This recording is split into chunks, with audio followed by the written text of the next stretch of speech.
Mga brother, naramdaman mo na ba ang bigat ng pananatili sa isang lugar na tila hindi tugma sa kaluluwa mo? May mga lalaking, sa katahimikan, pinipiling lumayo hindi dahil sa galit, kundi dahil sa masidhing pangangalaga sa sarili. Ito ang tinatahak ng tinatawag na Sigma Males, mga taong nakikita na hindi sapat ang pagiging magkakaugnay sa dugo kung wala namang paggalang at kapayapaan. Oo, minamahal nila ang pamilya, pero kung ang pagmamahal ay walang respeto, tila kulang at hungkag ito para sa kanila. Para sa isang Sigma, ang paglayo ay hindi parusa, kundi proteksyon. Hindi ito malamig na pagtanggi, kundi sinadyang pag-atras para bantayan ang isip, kaluluwa at sariling pagunlad. Sapagkat totoo, ang pamilya ay maaaring maging tahanan ng init. Ngunit maaari rin itong maging pugad ng presyon, kontrol at hindi makatarungang inaasahan. Ito ang landas ng pag-atras. Habang maraming tao ang natutong magbingi-bingihan at ipakita na maayos lang, mas pinipiling ng mga Sigma na umatras kaysa manatili sa ilusyon. Para sa kanila, ang koneksyon ay dapat nakabatay sa katapatan at pagkakaintindihan, hindi lamang sa obligasyon o tradisyon. Kapag hindi nila ito nakita, tahimik silang lumalayo. Subalit ang pagpiling ito ay madalas na di maunawaan. Para sa iba parang rebelyon, para sa ilan, kahambugan. Ngunit para sa Sigma, ito ay kaligtasan. Mas gugustuhin pa nilang mamuhay sa katahimikan kaysa mawalan ng sarili sa kapaligirang patuloy na sumisipsip ng kanilang lakas. Kung nakikita mo ang sarili mo rito, tandaan, ang paglalagay ng hangganan ay hindi kahinaan. Ito ay tanda ng pagpapahalaga sa sariling katauhan. Ang pagpili ng kalinawan kaysa kalituhan at ng kapayapaan kaysa sa ingay ay isang anyo ng lakas. Hindi ito pagiging makasarili, kundi pangangalaga sa sariling buhay. Mga papel na ipinapataw sa maraming pamilya, hindi natin namamalayang nahuhulog tayo sa mga roles o papel na ipinapasan sa atin.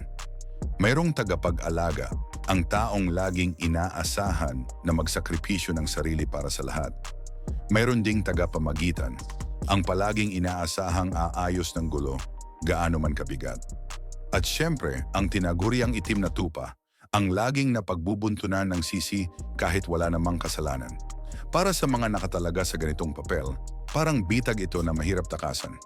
At ang mga Sigma ang pinakasensitibo rito. Napapansin nila kapag ang kanilang pagkatao ay nabawasan at naipit sa isang kahon na idinidikta ng pamilya. Samantalang ang iba ay tahimik na sumusunod upang mapanatili ang katahimikan, tumatanggi ang Sigma. Para sa kanila, ang buhay ay hindi dapat ikulong sa isang papel na hindi naman nila pinili. Katulad na lamang ng bigat ng papel, isipin mo ang isang lalaking laging kinakasangkapan para lutasin ang bawat gulo. Sa simula, para bang karangalan ito, senyales ng tiwala. Ngunit habang tumatagal, nagiging tanikala ito. Hindi na siya nakikita bilang siya mismo, kundi bilang solusyon lamang sa problemang iba. Ang sariling pangangailangan ay natatabunan dahil mas nakikita ng pamilya ang papel kaysa sa kanyang katauhan. Sa puntong ito, ang isang Sigma ay lilihis ng landas. Hindi dahil makasarili siya, kundi dahil alam niyang ang pagtanggap ng papel na iyon habang buhay ay katumbas ng pagkalimot sa sarili. Sa pagtanggi niya, ipinapakita niyang ang tunay na halaga ng tao ay hindi nasusukat sa mga papel na ibinigay ng iba, kundi sa landas na siya mismo ang pumili. Number 1, ang bigat ng mga pagtitipon. Sa bawat pamilya, natural ang pagtitipon, mga handaan, reunion, at mga espesyal na araw na puno ng tawanan at kwentuhan. Para sa karamihan, ito'y pagkakataon upang magdiwang at magbalik-tanaw. Ngunit para sa isang Sigma, kadalasan itong nagiging entablado ng tensyon at hindi nakikitang laban. Sa mga ganitong okasyon, dumadaloy ang presyur. May mga tanong na paulit-ulit. Kailan ka mag-aasawa? Bakit wala ka pang anak? Ano na ang trabaho mo ngayon? Mga tanong na para bang inosente, pero sa katotohanan ay bumabaon sa isipan. Sa likod ng ngiti, damang-dama ng isang Sigma na sinusukat ang kanyang halaga batay sa mga pamantayang hindi naman niya pinili. Katulad ng tradisyon at kalayaan, mahilig ang pamilya sa tradisyon. May mga kaugalian na paulit-ulit na isinasagawa, mga ritual na halos ituring na banal. Ngunit para sa isang sigma, hindi sapat na sumunod lamang dahil ito ang nakasanayan. Sa kanilang pananaw, ang tunay na halaga ng isang tradisyon ay nasa kahulugan, hindi sa pagsunod ng bulag. Kung ang isang kaugalian ay nagdadala ng bigat sa halip na kagalakan, para sa kanila ito'y wala ng saysay at dito madalas silang magbanggaan sa pamilya. Sapagkat sa paningin ng iba, ang hindi pagsunod ay kawalan ng respeto. Pero para sa isang sigma, ito'y tanda ng pagiging totoo sa sarili. Nandun ang maskara ng masayang pamilya. Sa mga pagtitipon, madalas itinatago ng pamilya ang kanilang alitan sa likod ng mga ngiti. Parang palabas sa entablado, lahat ay nakasuot ng maskara ng pagkakaisa. Ngunit ramdam ng isang sigma ang mga bitak sa likod nito. Nakikita nila ang mga bulong, ang mga tinginan, ang mga hindi sinasabi. At habang ang iba ay nasasanay na, sila ay hindi mapalagay. Sa mga sandaling ito, pumapasok ang tanong, ito ba talaga ang pamilya o ito ba'y isang palabas lamang para sa mata ng lipunan? Ang mga sigma ay hindi marunong magpanggap, kaya't mas pinipili nilang lumayo kaysa maglaro sa mundong puno ng pagkukunwari. Katulad ng usok na may pressure, hindi lang ito tungkol sa tradisyon o tanong ng kamag-anak. Minsan ito ay pressure na ipakita na sila'y nagtagumpay sa pamantayan ng pamilya. Ang trabaho, negosyo, bahay o relasyon, lahat sinusukat at ikinukumpara. Para sa iba, normal lang ito. Pero para sa isang sigma, ito ay tila mabigat na usok na sumasakal sa kalayaan nilang huminga. Kaya't sa gitna ng tawanan at sayawan, may isang tao sa sulok na tahimik.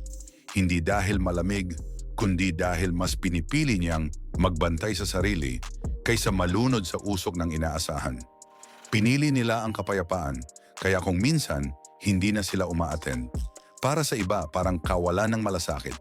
Ngunit ang totoo, ito'y tanda ng pagpili ng kapayapaan kaysa sa huwad na kasayahan.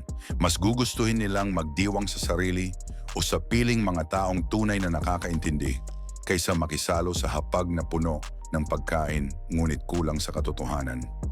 Number 2, pagitan ng pagmamahal at hangganan. Walang duda, mahalaga ang pamilya. Para sa karamihan, ito ang ugat, ang pundasyon at ang palaging uuwian. Ngunit para sa isang sigma, hindi sapat na nakabatay lamang sa dugo ang koneksyon. Sapagkat kung ang pagmamahal ay nauuwi sa pagsakal, kung ang ugnayan ay nagdudulot ng sugat imbes na ginhawa, kailangang maglagay ng hangganan. Para sa kanila, ang tunay na pagmamahal ay hindi lamang pagtanggap sa lahat ng bagay, lalo na kung iyon ay nakasisira. Ang paglalagay ng limitasyon ay hindi pagtatakwil, kundi pagkilala na ang respeto ay bahagi ng pagmamahal. Kapag wala nito, nagiging huwad ang lahat. Kapag ang dugo ay hindi sapat, may mga pagkakataon na ang pamilya mismo ang nagiging ugat ng sakit. Sa halip na maging kanlungan, sila ang nagiging bagyo. Para sa iba, mahirap itong tanggapin. Pamilya mo yan, dapat mong mahalin kahit ano paman. Ngunit para sa isang sigma, hindi ito simpleng usapin. Dahil alam nila, hindi lahat ng dugo ay karapat-dapat kapitan. Hindi lahat ng relasyon ay ligtas. At hindi lahat ng nakadikit sa atin mula sa kapanganakan ay kailangang manatili habang buhay. Kaya mas magiging malakas ang sigma male kapag lalayo sila sa kanilang pamilya.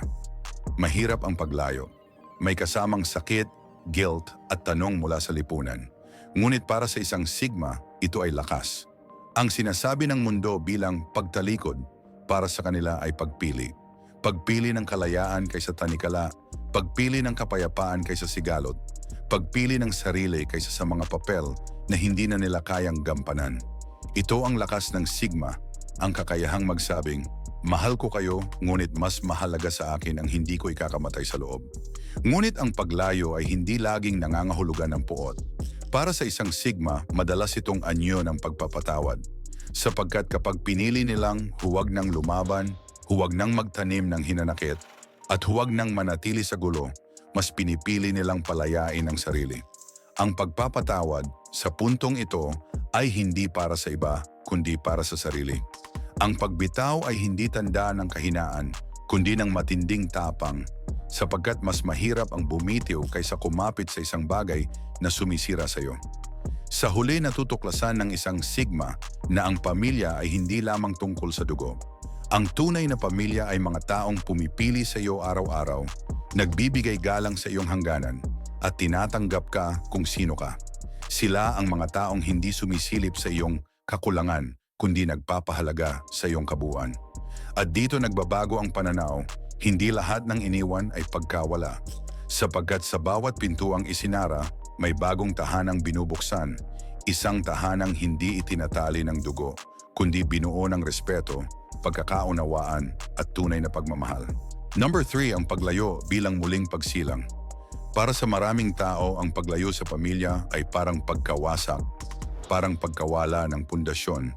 Ngunit sa isang sigma, ito ay isang rebirth. Hindi sila tumatakas, bagkus ay muling ipinapanganak sa isang mundong sila mismo ang bumuo. Kung dati nakagapos sila sa mga inaasahan, ngayon ay malaya silang pumili ng sariling direksyon.